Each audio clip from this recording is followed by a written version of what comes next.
എല്ലാവരും ചോദിക്കുന്നത് ഇതിന് വല്ല ഡയറ്റ് പ്രത്യേകമായ ഡയറ്റൊക്കെ ഫോളോ ചെയ്തിട്ടുണ്ടോ എന്നാണ്. ഇല്ല, അങ്ങനെ പ്രത്യേകിച്ചൊരു ഡയറ്റ് ഞാൻ അങ്ങനെ ഫോളോ ചെയ്തിട്ടില്ല. നമ്മുടെ വീട്ടിലുണ്ടാക്കുന്ന ഭക്ഷണങ്ങൾ അതിൽ കൂടുതലൊന്നും ഞാൻ കഴിച്ചിട്ടില്ല. വെയിറ്റ് കൂടാൻ വേണ്ടിയിട്ട് മസിൽ ഗെയിനും എല്ലാറ്റിനും ഇപ്പോഴും അങ്ങനെ തന്നെയാണ്. സപ്ലിമെൻറ്റുകളൊക്കെ ഉപയോഗിച്ചിട്ടുണ്ട്, ഇപ്പോഴും ഉപയോഗിക്കുന്നുണ്ട് കേട്ടോ. പക്ഷേ അതൊന്നുമല്ല കൂടുതലായിട്ട് ഞാൻ കഴിച്ചത്. നമ്മുടെ വീട്ടിലുണ്ടാക്കുന്ന ഭക്ഷണങ്ങൾ മാത്രമാണ് ഞാൻ ഏറ്റവും കൂടുതൽ കഴിച്ചത്. ഇപ്പോൾ ഞാൻ കഴിഞ്ഞ ബ്രേക്ക്ഫാസ്റ്റിൻ്റെ വീഡിയോയിൽ പറഞ്ഞിരുന്നത് ഞാൻ ബ്രേക്ക്ഫാസ്റ്റ് ഓട്സ് മാത്രമല്ല കഴിച്ചത്, വീട്ടിലുണ്ടാക്കിയ ഭക്ഷണങ്ങൾ കഴിച്ചിട്ടുണ്ടെന്ന് പറഞ്ഞല്ലോ. അപ്പോൾ അതെന്തൊക്കെയാണെന്നുള്ളത് ഡീറ്റെയിൽ ആയിട്ട് ഞാൻ പറഞ്ഞു. നമ്മുടെ വീട്ടിലുണ്ടാക്കുന്ന ഭക്ഷണങ്ങളൊക്കെ തന്നെയാണ് കഴിച്ചിട്ടുള്ളത്. ഈ ദോശ, ഇഡ്ഡലി, പുട്ട് ഇങ്ങനെയുള്ള ഭക്ഷണങ്ങൾ തന്നെയാണ് ഞാൻ കൂടുതലും കഴിച്ചിട്ടുള്ളത്. അപ്പോൾ ഇതെങ്ങനെയൊക്കെയാണ് കഴിച്ചതെന്ന് ഞാൻ പറഞ്ഞുതരാം. ഇപ്പോൾ ഒരു ഉദാഹരണത്തിന് പറയുകയാണെങ്കിൽ, ഇപ്പോൾ ദോശയാണെങ്കിൽ ആ ദോശൻ്റെ കൂടെ എന്തെങ്കിലും കറികൾ ഉണ്ടാവുമല്ലോ. അപ്പോൾ അത് പയറ് കറിയായിരിക്കും, ചിലപ്പോൾ കടലക്കറി, ചിലപ്പോൾ ചിക്കൻ ആയിരിക്കാം, നോൺ വെജ് എന്തെങ്കിലും കറികളായിരിക്കും.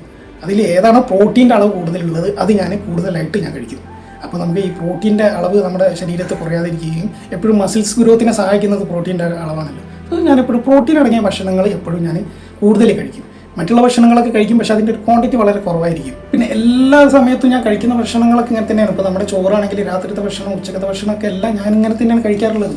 അപ്പോൾ അതിൻ്റെ കൂടെ എന്താണോ പ്രോട്ടീൻ അടങ്ങിയ ഭക്ഷണങ്ങൾ കൂടുതലായിട്ട് വരുന്നത് അത് ഞാൻ കൂടുതലായിട്ട് കഴിക്കും. ഞാൻ കഴിക്കുന്ന ഭക്ഷണങ്ങളിൽ പ്രോട്ടീൻ്റെ അളവ് കുറവുണ്ട് എന്ന് തോന്നുകയാണെങ്കിൽ ഞാൻ അപ്പോൾ തന്നെ എഗ് വൈറ്റ്, മുട്ടയുടെ വെള്ളം ഞാൻ കഴിക്കും. ഞാൻ സാധാരണ ഈ യെല്ലോ കഴിക്കാറില്ല, മുട്ടയുടെ മഞ്ഞ ഞാൻ കഴിക്കാറില്ല, കാരണം എനിക്ക് അലർജിയാണത്, അതുകൊണ്ട് ഞാൻ കഴിക്കാറില്ല. അപ്പോൾ എല്ലാ ഭക്ഷണത്തിൻ്റെ കൂടെയും മുട്ടയുടെ വെള്ളം ഞാൻ എപ്പോഴും ഉൾപ്പെടുത്തിയിട്ടുണ്ട്. പക്ഷേ ഭക്ഷണം കഴിക്കുന്ന രീതി എന്ന് പറഞ്ഞത് മസിൽ ഗെയിൻ ആണെന്നുണ്ടെങ്കിൽ പ്രോട്ടീൻ അടങ്ങിയ ഭക്ഷണങ്ങൾ കൂടുതൽ കഴിക്കും.